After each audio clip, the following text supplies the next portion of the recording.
Well, welcome to the Voice of San Diego, Friday 5 live at 5. It's the Voice of San Diego, Friday 5 live at 5. I took the Thanksgiving off, had to stuff my face with all the food. I think fewer people got together, but they still cooked the same amount, which means that we just packed it in, right? Like, God bless you, everybody. Happy December. We are in the Christmas. I heard my first Mariah Carey, All I Want for Christmas. I love Mariah Carey. I love her. I once told people at a party that I loved Mariah Carey, and there was a woman there who got super mad at me. She was like just plain mad at me. And I'm like, why? Mariah Carey is fantastic. And that song is fantastic. Love Mariah Carey. I'm glad that we're in this time. I know a lot of us need a little bit departure from reality.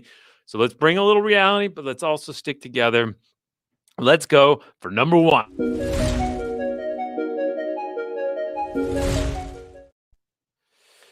We got ourselves a new stay-at-home order, folks. Regional stay-at-home order. Effective, not quite yet, but it's coming.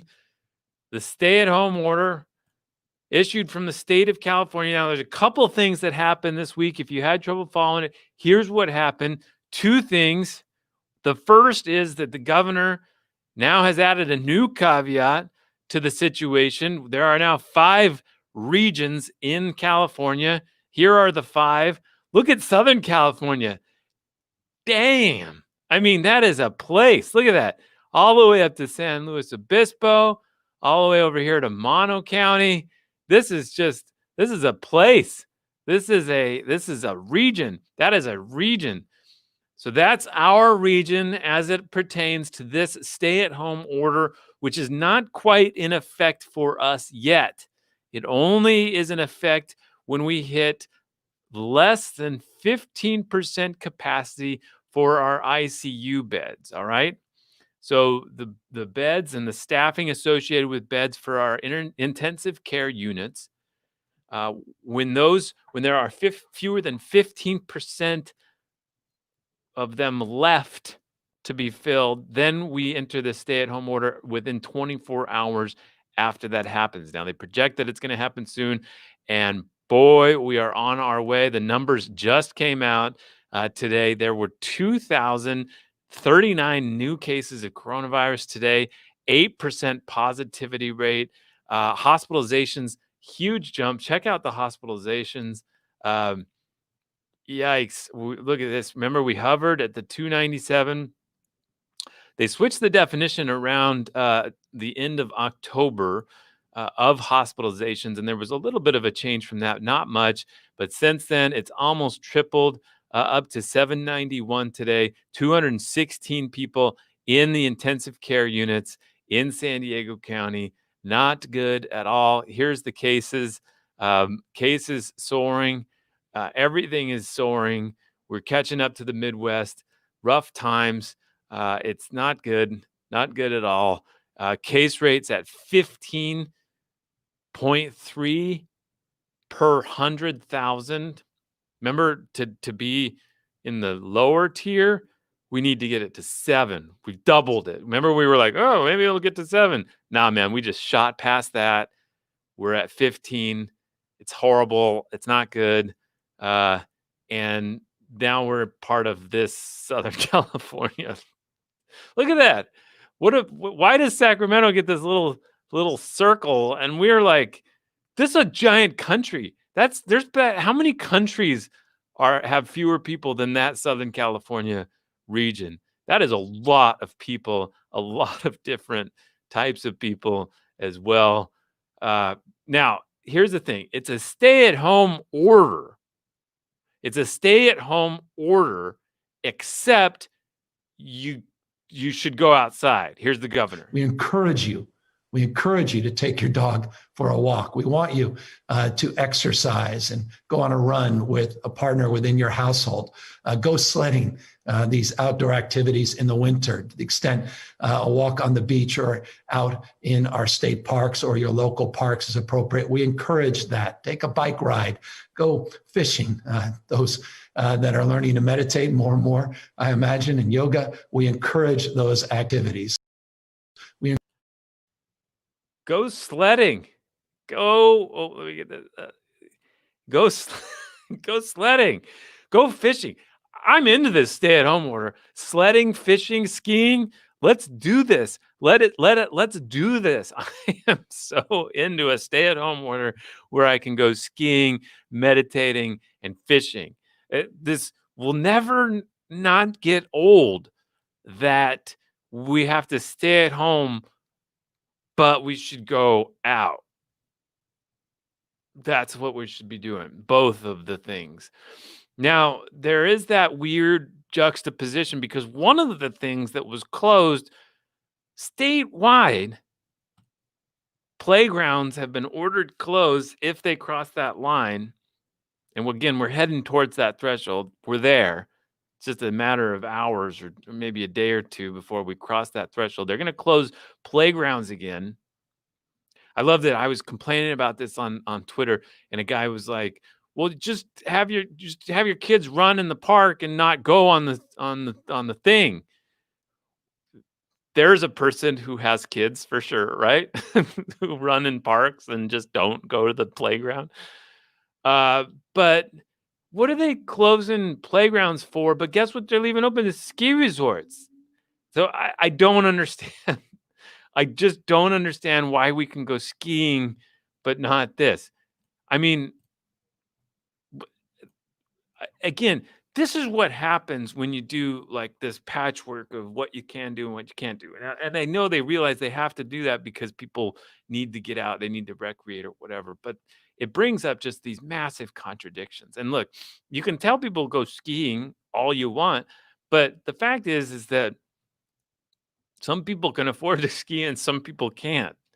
And so, but playgrounds are allowed for everyone. Like you can go there, you don't have to pay. So, I mean, it's just a little awkward. Today, Lorena Gonzalez and several other legislators sent a letter to the governor saying, "Don't close the playgrounds again." Todd Gloria, newly elected mayor-elect of the city of San Diego, he's going to be mayor in less than a week. He said on KPBS today, "We're going to try to work something out on the playgrounds." Wasn't clear what, but don't close the playground. Now, look, I know but the thing that bothers me, there's sort of, before they left the playgrounds closed, and you could tell it's just because they forgot. They just forgot. And which is one way of just dealing with children, just forget them. I wish we could just do that. But that happens. You just forget your kids sometimes. But to be in a planning meeting about this thing, they had a bunch of meetings. And the person who sat there and said, what we really got to make sure we close this time around is playgrounds. That person, I just want to talk to. I want to look at them and say, what are you doing? Why? What's wrong? What are you thinking? Why would you do this? Why do we have to do letters and all this stuff? Again, come on. All right, send your comments in. Tahoe, here I come. Go fishing. My buddy Christoph. Oh man, now I'm nervous. If Christoph's watching, that's gonna have to be entertaining. Yes, go fishing. Go sledding. Do all the things. Do all the things you want to in Southern California. All right, number 2.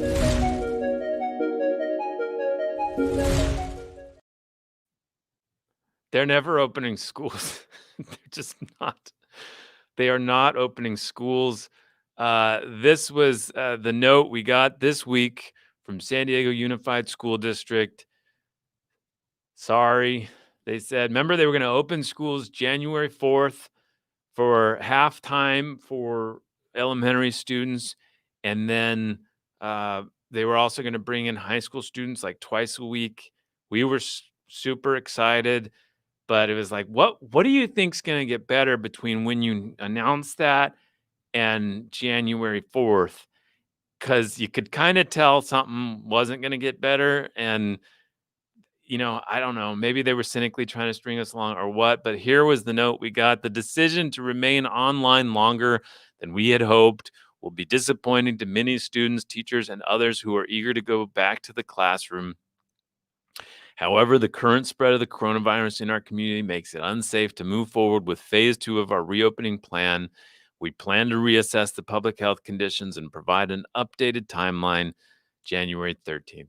Just spare us. You're not going to open the schools. The governor's kids are at school. There are other kids at school. There are other kids at school in the county of San Diego, in public schools and in private schools, the governor's, but ours aren't. And don't January 13th reassess. Come on. Just stop. Just you're waiting for a vaccine. And the 40 million or whatever you've said you've spent on preparing schools, you're waiting for the vaccine. Like, you probably should have just saved that money. So, okay, it sucks. It's sad, However, news, my son got to go for an hour the other day. First time. I took him. It was a, planned appointment session for an hour. And the educator came out and greeted me and had me sign something. And I was like kind of emotional, like seeing her. I know her. We've worked with her for years. And that was cool. So he got to go for an hour. So I guess that's life. So we'll deal with it. Enrollment, we did some work this week. You should check it out at Voice of San Diego. Our Will Huntsberry this week. Oops, that's not the one. Our Will Huntsberry did a piece about enrollment in the school district at the various schools. It appears that there are both wealthy folks and people in tougher situations who are both, for different reasons, unenrolling their children. Obviously, if the school district has to base its funding in the future on enrollment, they are going to hope that that's not permanent. So you can check that piece out at voiceofsandiego.org to get the specifics. While there are discernible trends, drops in enrollment seem to be largely happening across the board. So check out the graph he has in there of some of the schools that are losing kids and some of those who aren't losing them as much. Now, that's a little bit old data now, and it's just enrollment. What I'm really interested in is attendance too. They've been taking attendance. We get a phone call when Lexi doesn't go to a class or something, and we have to ask her, "What are you doing? What are you doing?" So they're taking attendance. That's the number I want. I want the attendance. I want to know who and how many people are showing up for the schools. I think we're gonna have to think out of the box too. Like, can we just start this year over? Can we just start over at February 2019 when we get back into class? Because I'm worried about kids. I'm worried about kids and this time. Like, if we're gonna take this year, I know that there's great work being done online, and in fact, like, there's been some bright spots about the connection and the ability to watch what teachers are doing and how they're going through things. It's been interesting, but I don't think we can count this a year. And I hope they figure out creative solutions to catch folks up when the time comes. Let's check out some of your comments. I'm very worried about kids, especially disadvantaged kids, falling behind. Dr. Fauci says schools should reopen. Yeah. Yes, find your school data. I'm sure many pediatricians would be happy to endorse the value of open playgrounds in schools, but of course, dissenting opinions don't have value.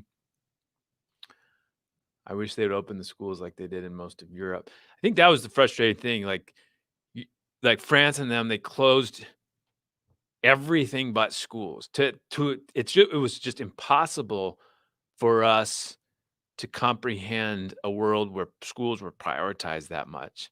Like, it's not even like a discussion point here to prioritize schools, except if you're the governor and you get to send your kids to school. Why close outdoor dining? They made such good faith efforts.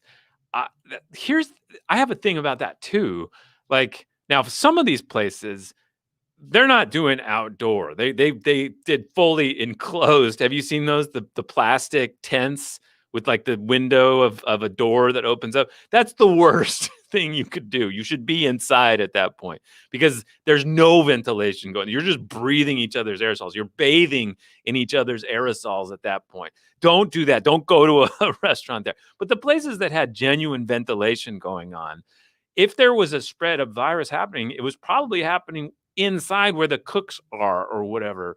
And so to close the dining part, but then to say you can still do takeout doesn't actually change the risk calculation of that.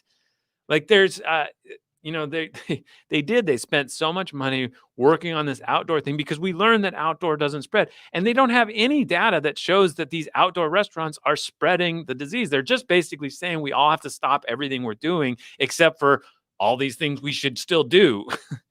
And so I think they're basically just they're trying to do something. I mean, and so, yes, all these restaurants that made it possible to operate outside, to transform our streets, truly, um, that's uh, that's largely a waste. I'm sure there's going to be months though where they come back after this, and before we get um, before we get the vaccine, where they're going to need to operate outside. Here's my friend Kim. CDC Robert Redfield just said there's no evidence of transmission in schools. Yeah, I mean, that's, I worked with Kim. We worked with several other places um, to try to understand how the virus spreads. It doesn't, it can be controlled in these settings, especially if we prioritize some of these places. And if they're going to spend all this money improving their ventilation and improving their availability of masks, and then they're just never going to test it. It's just like, okay, you've had the schools closed and it's spreading out of control. And so that brings up the third. I'm glad you brought this up, Kevin. So there's this one church that they decided to release the outbreak information at, right? They said that there's an outbreak happening at this church. Um, uh, so that was a really interesting press release to get from me because we've been asking for all the information about outbreaks around the county, and they're like, no, that's not valuable information except apparently for this one. And so uh, we have no idea why the virus is spreading more, where it's spreading. They won't let us have that data. They'll let us have transmission rates for different parts of the county, but not the actual outbreak data that they have, except when it suits whatever purpose they have to alert people who were at certain places, which we would like to do for all the places. And so, yes, it was. I'm frustrated by that as well. I mean, you're obviously not controlling the virus. So, can we look at the data you have so that we can analyze your performance through this? You've paralyzed our lives for months, and you won't let us see why it hasn't worked. Why hasn't it? Now the virus paralyzed our lives, not them necessarily, but like I'd like to review your performance as leaders here. San Diego Unified is already, well, they're not open, and I mean they're not going to. They spent tens of millions of dollars for nothing. And they wasted your time too. I mean, they're not doing it. All right. So yeah, it's rough. Obviously the cases as bad as they were, I mean, this was not unexpected. And partly what I'm just dealing with is just how sad and hard it is. Like, um, and the inequity is just brutal. Like there are schools open and they will stay open, and private schools that will stay open. And so it's just like, it doesn't feel right. It just doesn't feel right. All right, let's see question. I don't think that's exactly true. We have 93 outbreaks in the past 7 days. There's still 225. I don't know what you're referring to that's not true, but yes, those are the now outbreaks we would like to see the data on. They won't release it. I would like to see where those are. And we took them to court. They won in Superior Court. We've taken them now to the Court of Appeal. So we'll see how that goes. All right. Should we do number 3?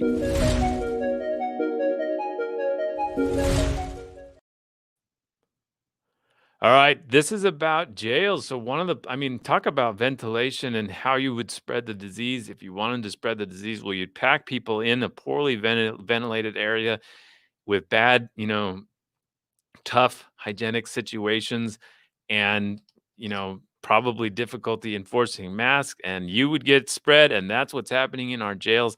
San Diego Sheriff's Department had to relocate dozens of people after a surge in cases at the George Bailey Detention Center in Otay Mesa. Our Maya Srikrishnan did a piece about this. Check it out at voiceofsandiego.org.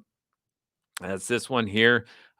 Fascinating story about just how bad it's gotten in some of these areas. People incarcerated have tested positive for COVID-19 at a rate 5.5 times higher than the general public. More than 50 people detained at the George Bailey Detention Center tested positive. 2 federal facilities at, that house U.S. Marshals and other prisons detainees in downtown San Diego have experienced outbreaks since August. The Otay Mesa Detention Center with immigration detainees had one of the worst outbreaks in the country. Talk about the worst place to be in a pandemic. That's where they spread via the air. It's jail. That's bad, and it's been really bad in some of these areas. We want to make sure that they get the support that they need. We didn't sentence these folks to death. As unsympathetic as you might be to what they're dealing with, they don't deserve to die. Let's see. Talking no masks and poor ventilation. Crystal, I know. Thank you. I'm a privileged person. We're fine. I hate that. It's just hard. Like schools are like roads or the fire department. Like they're it's part of like a modern life. To have them just vanish it's really, really hard. So, all right, number 4.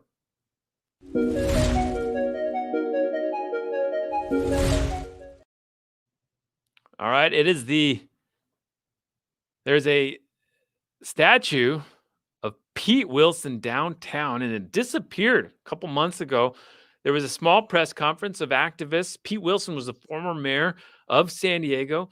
He was became a senator and governor. Of course, was a very controversial Republican leader in the state of California. Passed Prop 187, which would have made it illegal to provide public school to unauthorized immigrant children. A lot of really harsh things. He's the guy that got rid of affirmative action in San Diego or in California. But he was also, responsible for the vast rehabilitation of downtown in San Diego. The downtown is largely what it is, or became what it is, with the ballpark and Horton Plaza and all that, because of the work he did. So he had a statue downtown. It wasn't that long ago, 2012, 14, something like that. 2011, they put up this statue of Pete Wilson.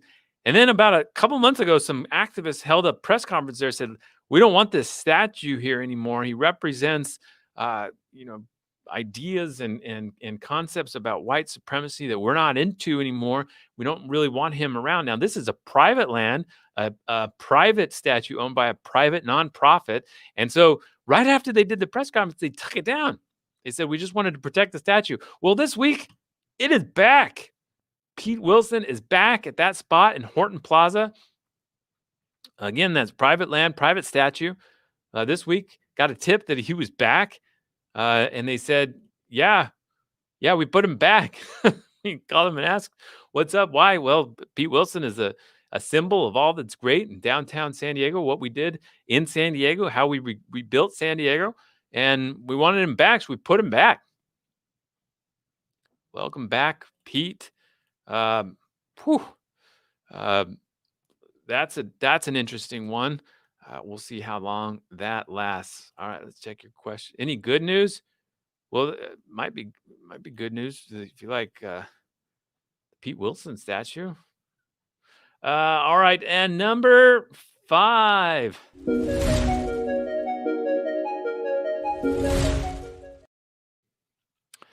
Well, it is the end of the Kevin Faulconer era. Mayor Kevin Faulconer, been mayor since 2014 in the city of San Diego. It's done. He's out on Thursday. Thursday next week. He'll be done. He'll be replaced by the guy standing behind him here, Todd Gloria. Mayor Kevin Faulconer. What can I say? Mayor Kevin Faulconer. We have a bunch of stories coming out next week. I want you to pay attention for Lisa Halberstadt. So I think the big thing that Kevin Faulconer is going to point to when he decides, to look back at his legacy or to run for governor is homelessness. He's going to say, I changed homelessness in San Diego. I didn't fix it, but I'm the only big city mayor in California that was able to reduce it. So we have a big piece coming out, I think Monday or Tuesday, about that. Did it, what's true about that and what's not? I think I don't want to steal the thunder of the piece, but I think there's a statistical way to look at what happened, and then there's a sort of like analysis of his actions, right? So basically, by his own admission, for the first few years of his term, 14 to 17 or so, 2014, 2017, he, homelessness was a thing, but like it's hard, tough thing to work on, whatever. About 2016 was when there was just these villages of tents popping up across the city, especially in East Village, where there was just 1,000 to 2,000 people living in tents, in filth, a sight of poverty that was very difficult for a lot of people to see. And, it was turning into a village, like a camp, a skid row. And then there was this weird period where we started to hear about deaths from hepatitis A. Hepatitis A is a virus spread largely through filth, through either needles or poop. And it started to kill people in San Diego. And got to the point where, the same sort of discussions we have about the virus now, like on a much smaller scale for the county and others, started coming out. And finally, Lisa Halberstadt on our team did a story. Here's a picture of Lisa doing some of her work. Love all the effort she's put into this over the years. Lisa did a story, one of the best stories in Voice of San Diego's history, that said, all these people are dying. What are you doing? That was it, basically. It was very good, and it was very authoritative. And that sort of just like woke the region up. It was amazing what happened after that. The mobilization of forces around homelessness was incredible. And the mayor transformed. He said, I'm going to do whatever I have to do on this, and started putting up tents for people to stay in, and then started really ratcheting up the enforcement against homelessness on the street. So basically said, you got to go into these tents or you're going to be hassled by the police. So I think there's kind of like the before that period, and there's kind of the after that period. There has definitely been a change on the streets as far as what it looks like. Now, has there been a change in homelessness? I think that's the big question. There's a lot of people still homeless. You maybe just don't see them as much, and obviously homelessness is still one of the biggest problems. We did a poll of our own. People were like 86% of the people we talked to thought it was a very or extremely serious problem, more than any other issue, except for the economic effects of the coronavirus. And so, people, it's not finished. Now, he does point to specific changes in the census that they do every year, where it did go down, and the census that the downtown partnership does about the downtown street homelessness, and those did go down. But first of all, there was a methodology change. You shouldn't really compare those numbers over the years over years, but there has been a noticeable change. Lisa talked to somebody in East Village, and I think it's pretty clear to say that there was a change.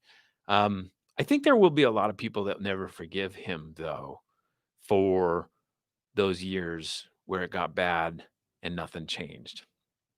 So I think there's going to be it's going to be hard for him to turn that into the reason to elect him governor. Um, I think the other thing that would define his term here is caution. He's just so cautious. He's an extremely cautious man. And I think what's interesting about that is that that's not always the safest route. Like, you can be scared and cautious of your public appearance and optics, but sometimes being too cautious actually makes it worse for you. And so it's like merging onto a freeway, right? Like, if you're driving on the freeway and somebody's merging on and they're going slow, they're cautious, that's actually more dangerous than if they would just speed through and go with you, right? Well, that's the kind of situation he would get himself in. He'd be so cautious about upsetting somebody, like upsetting Charger fans, or not causing a row with people who were upset about a homeless shelter nearby or something, that he would just be really cautious about it. Now, that seemed to break after that hepatitis A thing a little bit, and he got into, like, let's build housing, let's do homeless shelters and such. But I think that caution will still define him, and it may actually keep him from actually deciding to run for governor. It's going to be a hard thing. You're going to have to do some big, bold things, big, bold messages to mobilize an entire state this size behind you to throw out the governor that's there, no matter how frustrated a lot of us are with him. And so we'll see. We'll see what he ends up doing with that. Check out the podcast. We talked about it a lot, and then next week, like I said, there's going to be a series of stories about Kevin Faulconer's legacy with homelessness, with housing, with police, and with other issues he dealt with. All right, let's take some of your questions. Losing the NFL for sure. Yeah, I mean, I think there's a lot of argument that you can make about the Chargers having probably a determination to leave or a standard for a stadium that was never going to fit with San Diego. But yeah, he's going to be remembered as the guy who was in charge when the Chargers left. Let's see. Voice polls up there. Let's see. His homeless strategy to me will always be the installation of the rocks under the bridges. Yeah. Great reminder. The what was it, 2016 All-Star game was coming up. And they wanted to make sure that some of those areas were cleared out of people who were homeless. And instead of taking care of them, they just put rocks up so they couldn't lay down. It was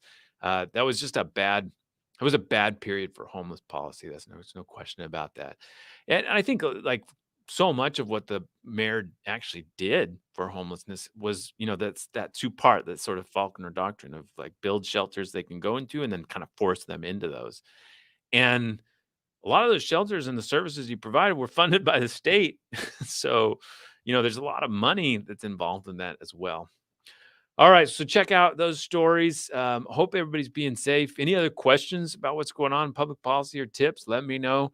Be interested to hear from you about what you're worried about, what you're thinking about, what you're going to do at the stay-at-home order. You're going to go out sledding? You're going to go out fishing? Let me know if you go out fishing. I'd like to be with you. I'm glad to be back. We got a lot going on, including please consider donating to Voice of San Diego. I almost forgot that. They're yelling at me. Stop yelling. I'm gonna get to it. Voice of San Diego. We got to make our money. This is the month where we bring in like a third of our revenue to pay for all these journalists, Lisa, Maya, everybody who goes out and does this work. They need health care. They need pay and wages. If you have a job, if you have income, or if you have wealth, and you can help and you value this service, please go to voiceofsandiego.org/donate. You can go to the homepage, voiceofsandiego.org, and you'll see there's opportunities to donate. We need the support to be able to make this all work. We need to be able to pay the bills, buy the computers, buy the this empty office we still have to pay for. Now, it's still very valuable asset. We were not something we can really spin off right now. We'll be back in it though soon. I'd like to, but please consider donating. voiceofsandiego.org. We've got to make our payroll. We've got three more weeks to pull in a lot of money. I appreciate that. Yes, I'll probably be in the garage next week. I get to come into the office every other week, so this is my week. I'm Pod A. Yes, Nancy Lawson, thank you. I got your note the other day. Thank you so much for your support. Appreciate it all. Does the staff composition? We do not have a Black reporter right now. Obviously, it'd be a lot easier to hire folks with your support. We do have people of color on staff who need resources as well, and we're working our hardest to deal with and make a more diverse staff, more representative of the community. We have about 15 or 16 people on staff now, and got a lot of work to do to keep them employed and bring in more. So we'll be working on that. Thank you for holding us accountable.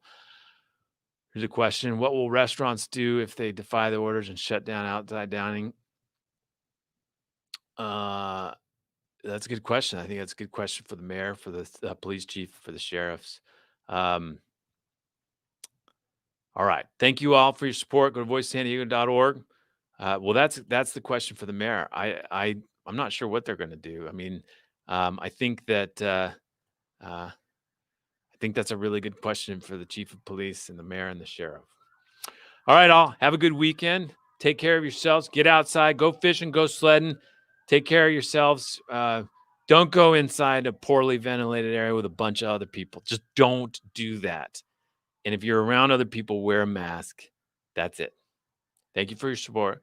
We'll talk to you on